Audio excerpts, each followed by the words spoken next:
So I've tried to tell this story a few times in Instagram, but the videos are just a bit short to actually tell the full story. Not that it's a very exciting story, but I wanted to run through, make a video on how I started a coaching business on accident, by accident.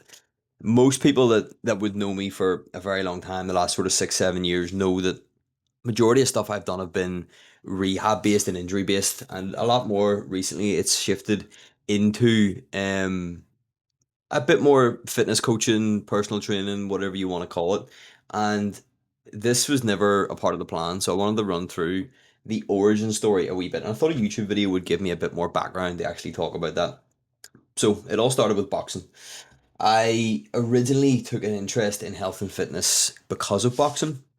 And I got interested in losing weight because of boxing. You had to be certain weights for weight cuts, etc. But I got interested in injuries with boxing specifically because I was injured quite frequently with boxing, especially shoulder injuries. And so I'd be in and out of physio, sports therapist and stuff weekly, trying to get my shoulder fixed.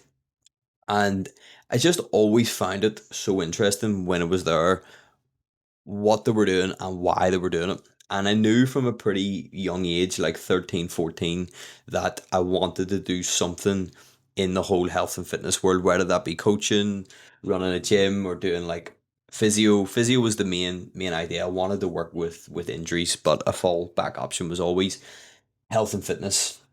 So it all sort of stemmed from my boxing. But school did not offer me the science that I needed to actually do physio, and so my backup plan was to be a plumber.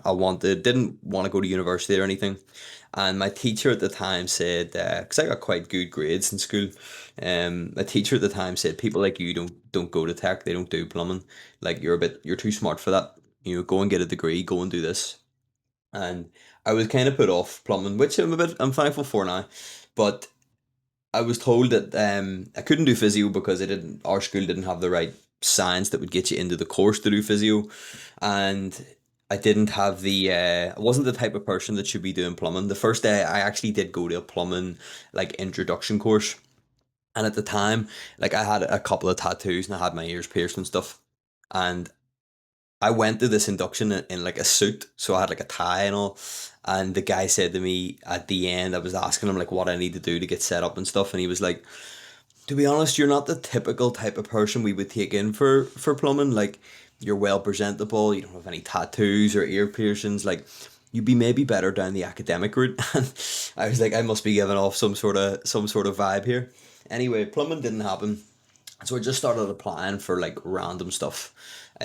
Coming towards the end of my A levels, I had no idea what I wanted to do, and I just applied for loads of stuff. And one of those was a higher level apprenticeship.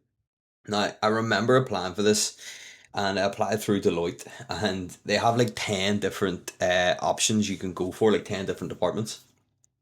And I remember like I was going out one night, and my dad said to me before he gave me a lift, "Have you filled out that application for Deloitte?" And I was like, "Nah, I'm probably not going to do it. To be honest, I've applied to a few tech courses. I'll do that." And he was like, "I'm not taking you anywhere until you apply for it. Even if you don't want to do it, at least it's an option at the end of the year." Because I wasn't going to uni, but I had no idea what I was going to do. So, in order just to get out of the house as quickly as possible, I filled out the application, and the application said rank which department you want to work in, 1 to 10. One being like I want to work here the most, 10 being here like I do not want to work here.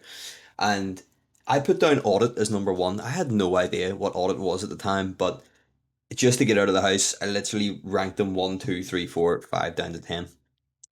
And long story short, I ended up getting the job. And the reason I actually took the job wasn't because I loved accountancy, but the money was good. There was a ton of benefits, like career wise, good pension. Like it was a really solid job.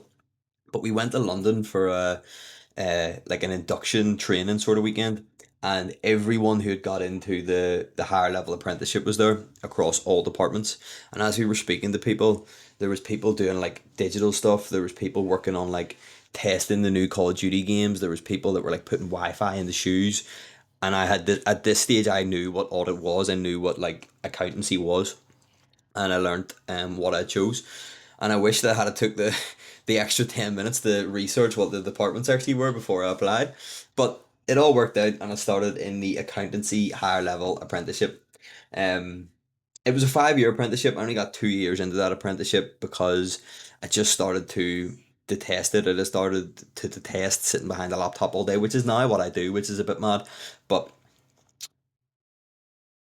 I never really had the balls to actually say like I don't like this. I'm gonna quit. I'm gonna do something different. I just started like slipping on like work style standards, so not completing jobs or projects on time, coming in late, leaving early whenever I got the chance, spending way too much time in the toilet. And looking back now, I would have definitely just said, "Listen, this isn't for me. I'm gonna have to change." But I started applying for jobs, and every single day in the second year, I started looking for different things I could do. I was on Indeed.com applying to every job there was. I was on like tech websites looking for courses and stuff. And I done two things. I actually applied for I seen a job as a kids martial arts instructor, full time paid. And I remember coming home saying to my dad, like, look at this job, like this is the dream. Because I'd been boxing for like 12 years at that point. And he was like, yeah, apply for it, but it does seems a bit too good to be true. Who's going to pay you to coach kids martial arts? Because like for me to box, it cost like a fiver a week like when I was boxing as a kid. So it was a bit weird that you could make a full time income doing it. But I applied for that, and I applied for a sports massage course, and I actually also applied for like a barber course at like a local barber shop, and I got accepted into all three. So I was like, fuck it, I'm gonna do all three. Now with the martial arts job, right? I actually I went to the interview, had no martial arts experience, bar boxing, and I was just honest in the interview and was like, I've never done any type of like MMA or jiu-jitsu or karate or anything like that, but I have boxed for 12 years and willing to learn, and I got the job, and this was a class job. Like going into work every day, writing out lesson plans, learning the BJJ and stuff, teaching the lessons, coaching. That was my first experience coaching. Um, it was just such a mad job that you actually got paid for it. It was class. And at the same time, I started doing sports massage, the course, and I was doing a couple of people here and there on the side. I say a couple of people, it was like one. And this is the fella Lee here who was the boss at the time. And I remember actually whenever I was leaving Deloitte, or I hadn't actually said that I was leaving Deloitte yet, but I got accepted for the martial arts job. But with the pay gap, there was a decent pay gap for what you got paid as a martial arts instructor compared to what you got paid as a like a I can't even remember what level I was, like associate level accountant, auditor, whatever you call it. I did the job and I don't even know what you would call my title. Anyway, um, but this guy Lee said, "Listen, for your induction, if you can get out of work one day, I'll bring you around the academies. I'll show you what we do, and you can get a bit familiar with it." And so I, at the time, thought to myself, "I'm actually gonna have to say to this fella, like, I can't make the jump. Money's a bit too low. I need a proper career, essentially, and this isn't the move. As much as it would be a great job, it's not for me."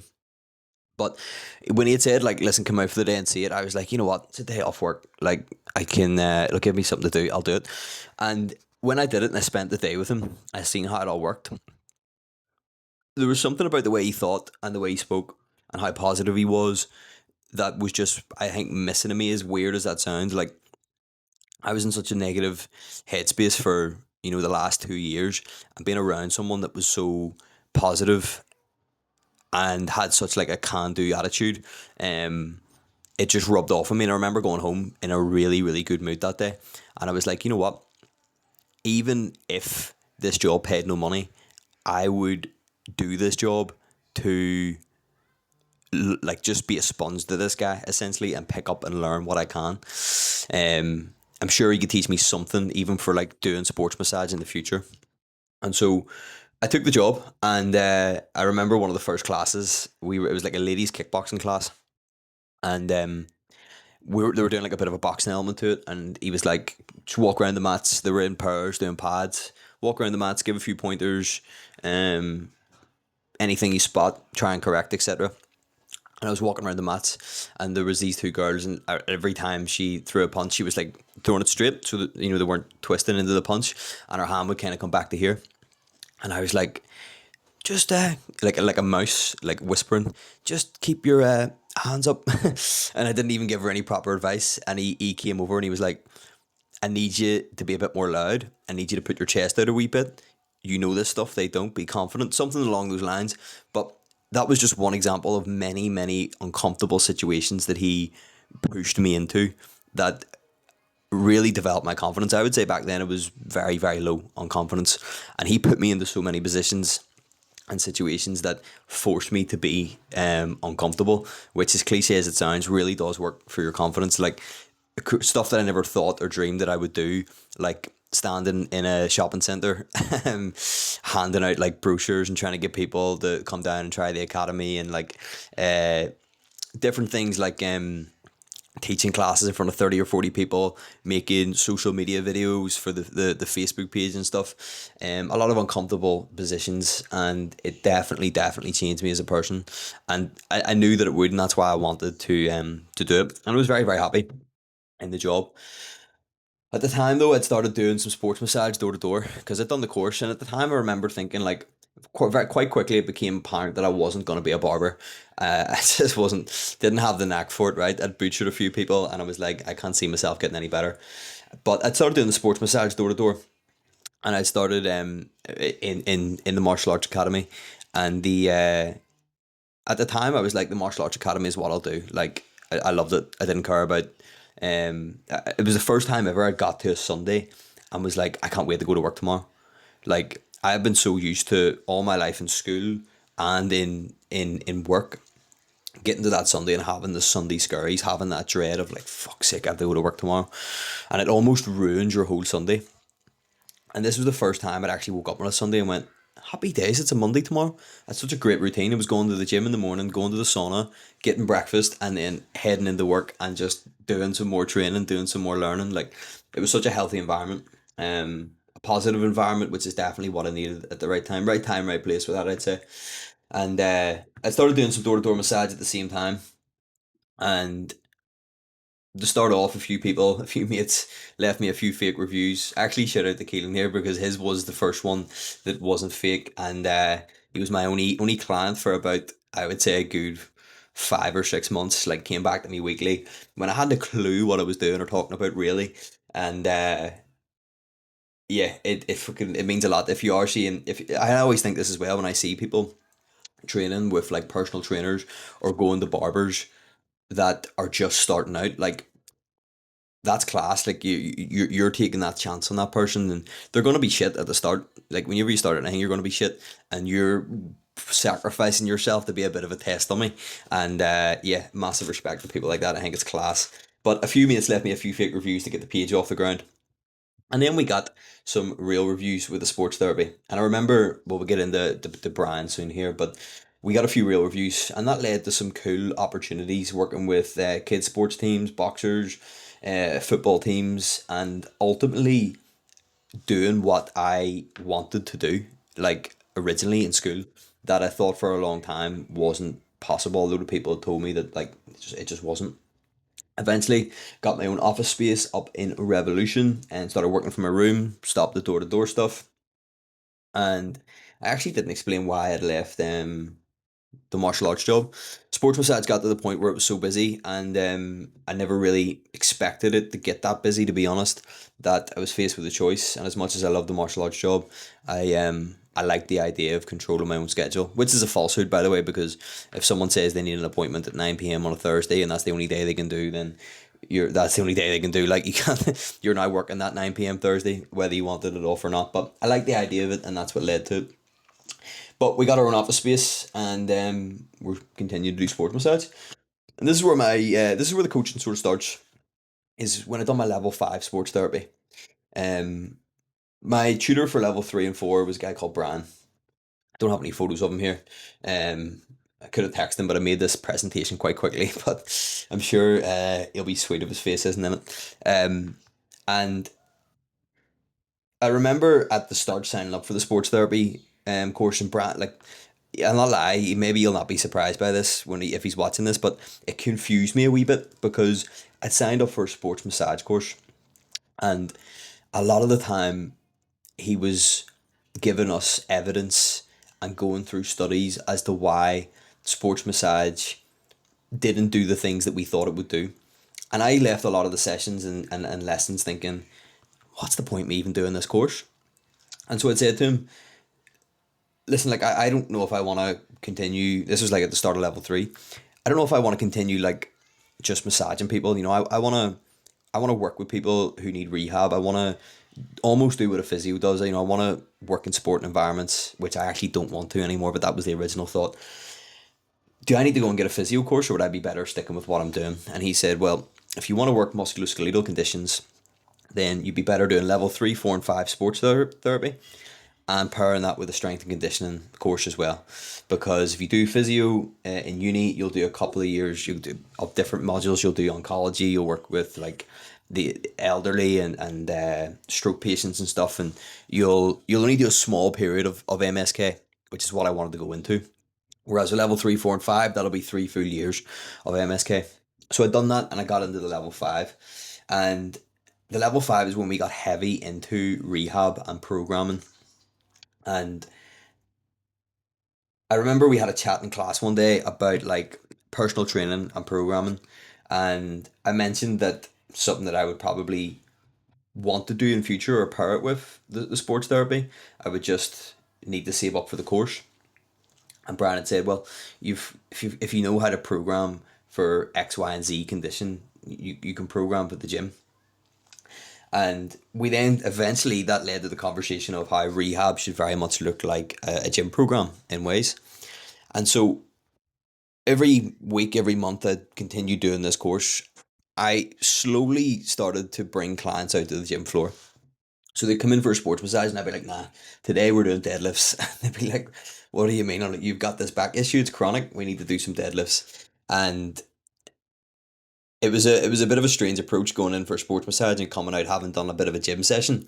But people that have been coming to me for a long, long time had really started to see the benefit of it, and it started to actually report less symptoms week to week in between follow-ups.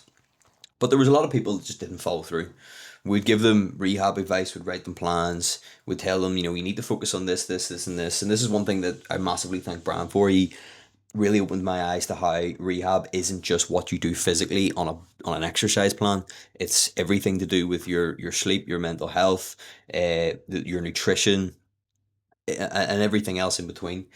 So I started taking this full on approach with people and started like emphasizing like, you know, what's your sleep like, what's your stress levels like, how much do you love your job, like all these things that people probably didn't expect, and people just didn't follow through. So I'd looked at how the personal training industry coped with a lack of adherence and accountability. It was all through online training. So I thought I'll do something similar for rehab. Now, at the same time, Sharon comes into the picture, and this is Sharon here. She's actually still with me today, and Sharon sent me a text on my Facebook page like 5 or 6 years ago, and she'd said that she wanted someone to help her with rehab, but she wanted someone to come out to her house in person and do it for a bit of accountability. And at the time, I was like, yeah, cool. Went to her house and we progressed a good wee bit. She had some home weights, she had some like resistance bands, but it got to the stage where I was like, okay, you should now probably be getting into a gym. Like these weights are too light for you now. You've progressed too much. And she was like, I won't go to a gym. Like it's not for me. I'm not a gym person. And I was like, fair enough. Listen, like this is probably as far as you'll progress without a gym. And she's like, I'm fine with that. I just need to keep doing the exercises. So long story short, load of weeks, months went by. I was still, you know, coming to her house and we're still doing exercises, trying to progress the exercises, which was a good challenge at the time in different ways. And eventually she was like, I think I'll try the gym. I don't know what changed in her perception. I don't think it was anything that I had said. I only ever mentioned the gym maybe a handful of times. And so we went to the gym and rehab program progressed. And she was like, she started to really enjoy the gym. And eventually, as I said, back to what Brian said, like rehab should look like training eventually. It should look like a normal gym plan. You're getting stronger on the basic movements. And so that's what we've done. For someone who had a lot of back pain to be able to deadlift, I think we got up to like 80 kilos or something. Was class. And eventually when she was coming to me for rehab, it just sort of snowballed into now it's training based, and now it's gym based, and now it's just health and fitness. It's no longer rehab. And to date, she's lost 40-ish pounds. Is that right? £50, yeah. Doing you a disservice there, Sharon. £50. Um, and so I remember speaking to a couple of people about how like I should probably be framing this as a bit of fat loss instead of actual rehab, because when you say to people like, do you want to do some online rehab, it's not that sexy, it doesn't sell. But if you say to someone, do you want to lose some body fat and get really strong, they're like, I like the sound of that. And in reality, a lot of the stuff I was doing for fitness clients or for rehab clients was the exact same stuff I was doing for my fitness clients. And so in January 2024, I put an email out to all my rehab clients that have been in with me over the years. And I think 15 or 16 people got back to me and said, yeah, I'd love to be the first one to kind of test this as a weight loss thing. And since then, we have had a decent run of things, I would say. Um, we've had this many customers come in, we've done a marathon photo shoot, charities for homeless, had a wee decent following on the old Facebook as well. And now the service is kind of exactly the way I want it to be, with different improvements over the years. We've got to a stage where it's not just exercise, calories. It's including everything from physical, mental, emotional, spiritual, fucking mindset based, financial. Like it covers all elements, because your ability to take certain actions, in my opinion, is down to how you think, and that's why we look at the mindset side of things. And the certain actions you take will then help you rehab, reduce the risk of injury, decrease body fat, increase muscle mass, increase your longevity, and it's really cool to have like a service now that is an amalgamation, if that's a word, of all those experiences from not just the two other people I mentioned there that had helped me out, but from a load of different people that have had helped me out over the years. A few people that are a lot of people that are very much smarter and know more than me, and every single every single week we're adding something to it. And if you want an approach based off these experiences, rehab, longevity, and just overall trying to look a bit better. And maybe if you are dealing with pain and you don't want to have to go to an appointment and then wait 4 weeks to ask a question about your pain or your exercise program, or you want an approach to fitness where you do actually get shared a lot for not doing what you should be doing, then maybe this is for you. And if you want to reach out, at Luke Rowe on Instagram. Hopefully I didn't bore you too much, and hopefully that was interesting.